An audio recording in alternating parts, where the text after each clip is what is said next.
Sometimes when you're walking through the woods, you just get inspired by a stick you see on the ground. I grabbed this one off the ground on a walk a little while back and I let it dry in my shed for about a year. What I thought was really interesting about this was that you could clearly see where a branch had broken off and the bark had tried to heal over.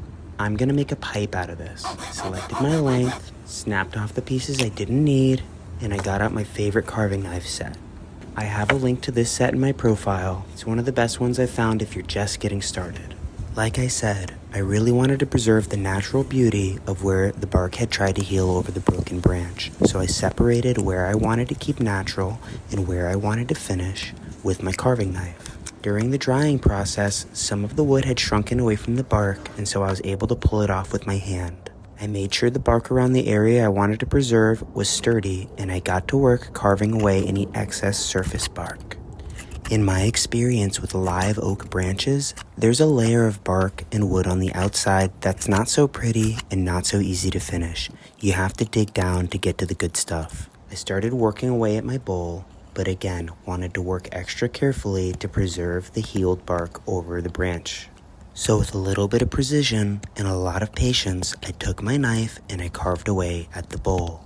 This part takes some time, but for whatever reason, it's always my favorite part of the process. Next, to connect the stem to the bowl, I got out my extended drill bit and marked off with painter's tape how deep into the stem I needed to drill.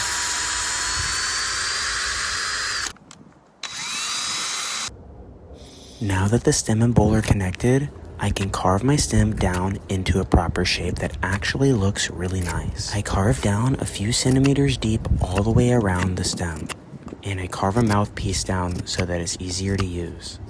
From here, I jump into using my 80 grit, my 120 grit, my 220 grit, and ultimately my 400 grit sandpaper before trying to finish it with mineral oil. I really love the stain the mineral oil brings out, and from here, I'll get out my 1000 grit sandpaper just to polish it up really smooth. Some people say this is unnecessary. That's fine, I like to do it.